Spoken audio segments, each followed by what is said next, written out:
go again after another wild week in the race for the White House. It began with more big wins for Donald Trump. At least 3 states on Tuesday, the most delegates by far, moving him much closer to the Republican nomination.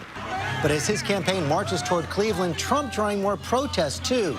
Check out this scene from Arizona yesterday. The road to a Trump rally blocked. And there are new questions overnight about how Trump and his supporters are dealing with those protests. In Tucson, this protester punched and kicked as he was led away by police. The guy grabbed the sign out of my hand as I was being escorted out of the building and sucker punched me. And in this video from CNN, Trump campaign manager Corey Lewandowski appears to grab the collar of another protester who's also being pulled back by a member of Trump's private security team.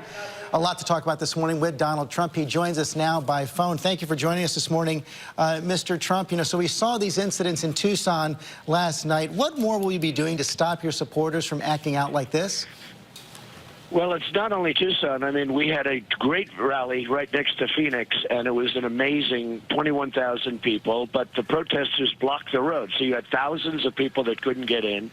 Sheriff Joe, who did a fantastic job, immediately arrested 3 people, and the rally totally broke up. It totally broke up. The people that were protesting, and they left, and they went, and there was no more problem, and everybody went in. We had 21,000. There wasn't one word during this massive rally. But what about this beautiful. violence, Mr. Trump? Then a little bit later on, we went to other areas. I mean, we went all over, frankly, we went all over Arizona. And we went to Tucson, and we had some people that wouldn't allow people for the rally into the door. They were making it almost impossible to get in. We had 6,000 or 7,000 people at least. We had 2,000 people outside. They wouldn't allow them in. These people are very disruptive people, George. But does that excuse punching and kicking a protester? Well, you know, he or his partner was wearing a Ku Klux Klan outfit. This happened to be an African-American man who was a person at the rally, who was very, very incensed at the fact that a protester, would be wearing a Ku Klux Klan outfit, and he went. You appear to be excusing their kicking and punching frankly, there. that was it was a tough thing to watch, and I watched that.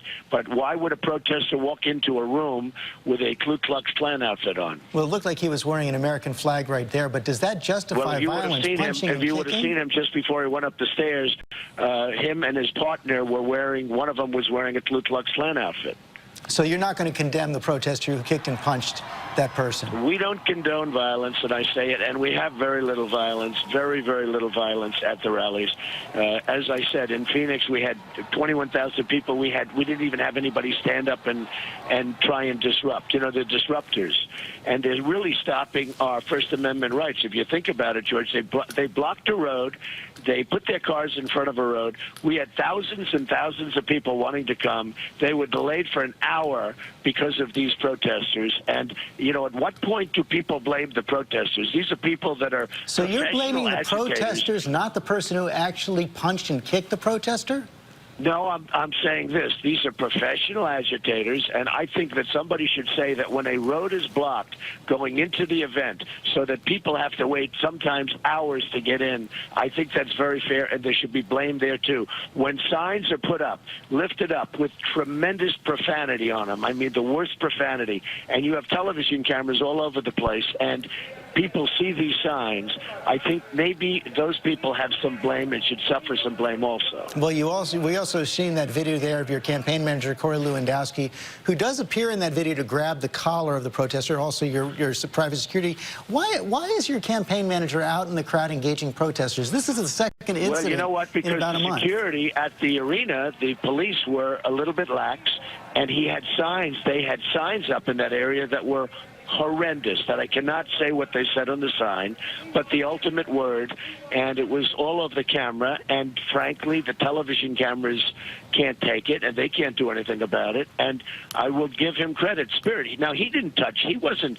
Well, the video does show that he touched him. Your private security pulled him, but it does show he grabbed the collar. I mean, I give him credit for having spirit. He wanted them to take down those horrible profanity-laced signs.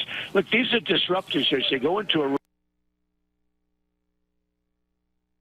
7,000 people, and they stand up and they start shouting things, and I mean, at some point, somebody should say, I will say this, Sheriff Joe Arpaio in Phoenix arrested 3 people. As soon as he arrested those 3 people, everybody else immediately left. Well, but it is the job of the police to arrest protesters who are being disruptive, if they are indeed breaking the law. There's no question. That happened. But you appear to be that happened in the Phoenix area. It didn't happen in Tucson. You appear to be much more upset by the protesters than by the violent response to those protesters. I am very, I wouldn't use the word upset. I think it's very unfair that these really, in many cases, professional, in many cases, sick protesters can put cars on a road, blocking thousands of great Americans from coming to a speech, and nobody says anything about that. But they'll say something about whatever. I will tell you, George, and punching it's very unfair. Let me just tell you, it's a very unfair double standard. Why don't you mention the fact that people were delayed for an hour to get into an arena, in the only road going there, that they were delayed for an hour because people were blocking the road? And why don't you say in Tucson, where the people were blocking the main entrance into the arena? We showed that blockade right at the top of the broadcast. But let me move on, because this comes on the heels of you saying this week there could be riots in Cleveland if you entered the Republican convention with more delegates than anyone else, but didn't end up with the nomination. John Kasich called that outrageous. Speaker Paul Ryan has called you out on it as well. Did you go too far there? And if you don't have the 1,237 delegates going into Cleveland, why should you be guaranteed the nomination? Well, I think if I'm a few short and I have, 1,200, or if I have 1,100 and somebody else is at 300 or 400 or 500, which is very likely going to be the case, and if I'm a little bit short, and one of the reasons was we had so many candidates. I mean, we started off with 17 candidates, and it came down to, finally it's down to 3, frankly. But, there's so many candidates, so it's very hard to get over that number. It's very unfair in a way. But because of the fact that there's so many candidates, and so many candidates are grabbing delegates. Now, here's what I said, and now they're out, So I think I will get over that number. I think I may get over that number fairly easily. Arizona was unbelievable yesterday. Utah, frankly, was unbelievable the day before. I think we will get over that number with this tremendous spirit about make America great again. I mean, that's the whole thing. We're going to make America great again. But if you don't, there's nothing unfair about George, having a multi-ballot convention, is there?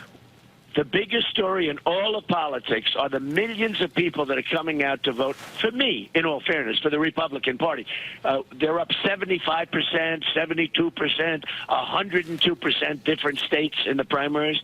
And it's the single biggest story worldwide in politics is what's happening at the millions and millions of people that are going out to vote for me. Now, I will say this. The Democrats are down 35%, whereas the Republicans are up over 70%, and some cases much more than that. So I say this, if you're going to disenfranchise all of those people, some of whom have never voted before, and they're 50 years old and older, but if you're going to disenfranchise all of those people, independents, Democrats, we have a lot of Democrats coming over. We have a lot of independents coming over. It's okay for them to riot? We do have some people that have never voted before. I don't know what, I didn't say, all I can say is this, I don't know what's going to happen, but I will say this, you're going to have a lot of very unhappy people. And I think, frankly, for the Republicans to disenfranchise all those people, because if that happens, they're not voting and the Republicans lose. If the Republicans embrace these great people that are showing up, the Republicans are going to have a massive victory. It's not going to be a Mitt Romney slaughter because he was such a bad candidate. The Republicans are going to have a massive victory in November. I can tell you that, George. Will you tell your supporters not to riot if you lose the convention fair and square? Well, I would certainly tell them that. But, look, these people are fervent. They are really, they want to see positive things happen for our country, and I would certainly say that. I don't want to see riots. I don't want to see problems. But, you have millions of people we're talking about, George. Millions of additional people have gone. You know, I've gotten more than 2 million votes more than anybody else. 2 million votes more than anybody else. And these are millions of, and that's why I'm leading by so much. I have 21 or 22 states. You have conservatives talking about the possibility of a third-party challenge if indeed you do get the nomination in Cleveland, talking about recruiting someone like Senator Tom Coburn. How worried are you that that would cost the election, and have you done anything to try to head that off? Well, if they're going to do that, they're going to do that. But then you might as well just hand the election to Hillary Clinton or whoever runs, because, frankly, the Republicans wouldn't even have 1% of a chance of winning if that's the case. So if they're going to be stupid, and if they're going to do that, instead of embracing these millions of people that are coming in to vote, then they're going to have to do that. And I'll tell you what that's going to mean more than any other thing. It's going to mean 4 or 5 justices, super liberal, placed in the Supreme Court. Our country will never, ever be the same. Over the weekend, you appeared to question the faith of Mitt Romney, and this is the 3rd time in the campaign something like that has happened. I want to play the statements for our viewers right here. I can't believe. Are you sure he's a Mormon? Are we sure? I'm Presbyterian. I mean, Seventh-day Adventist, I don't know about. I just don't know about. I've never seen anybody that lied as much as Ted Cruz. And he goes around saying he's a Christian. I don't know. You're going to have to really study that. You know, after the Pope spoke out about you, you said that no leader should question another person's faith. So why do you keep on doing it? Well, with Mitt Romney, first of all, with Mitt Romney, I was saying to the Mormons are very smart people, and I said it in a joking way, but they can take it any way. You can take it any way you want. The Mormons are very smart people. I know many Mormons. I don't think Mitt Romney is a smart person. I never have thought he was a smart person. But the Mormons are very smart people. So I said, you sure he's a Mormon? And I'm not going to change it because I think Mitt Romney has proven to be not a smart person. As far as Ted Cruz, he's one of the greatest liars and biggest liars I've ever known. He lies about so much. He lies about things that he shouldn't be lying about. He lies about things that don't matter. So I tell people, and I think that's why Ted Cruz has lost the evangelical vote. Look what he did with Ben Carson, who's endorsed me, a great guy. Look what he did to Ben Carson. He said that Ben Carson in Iowa has left. He's out of the campaign. Vote for me. Thousands of people voted for him because he convinced people that Ben Carson had left the campaign. He knew Ben Carson did not leave the campaign. Well, it sounds like you're not backing down on that at all. Tomorrow, big speech. You have a big speech tomorrow, speaking to the American-Israel Public Affairs Committee. In that speech, will you stand by your pledge to be neutral between Israel and Palestine so you can broker a peace deal? Well, you're going to hear what I'm going to say at the speech, and I'll save it for that. There's nobody more pro-Israel than I am, but you'll hear what I say at the speech, and we'll see what happens. What kind of a deal would be in Israel's interest?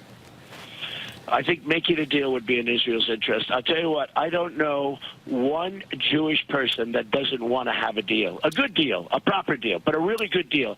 But I would say it's probably one of the toughest deals. Me being a deal maker, it's probably one of the toughest deals in the world to make because there's just so many decades of hatred between the two sides.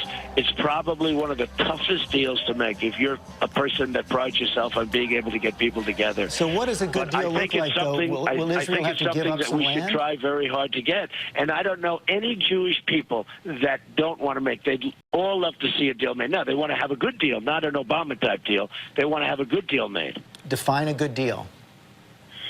Well, I'll define that tomorrow because I'll be defining it tomorrow. I'm not going to define it now. I'm going to define it tomorrow. But we would like to see, and everybody would like to see, a real deal be made, not a deal that's going to be broken, a real deal be made, something that can be lasting. And if I win, I'm going to be giving that a very good shot. Mr. Trump, thanks for joining us this morning.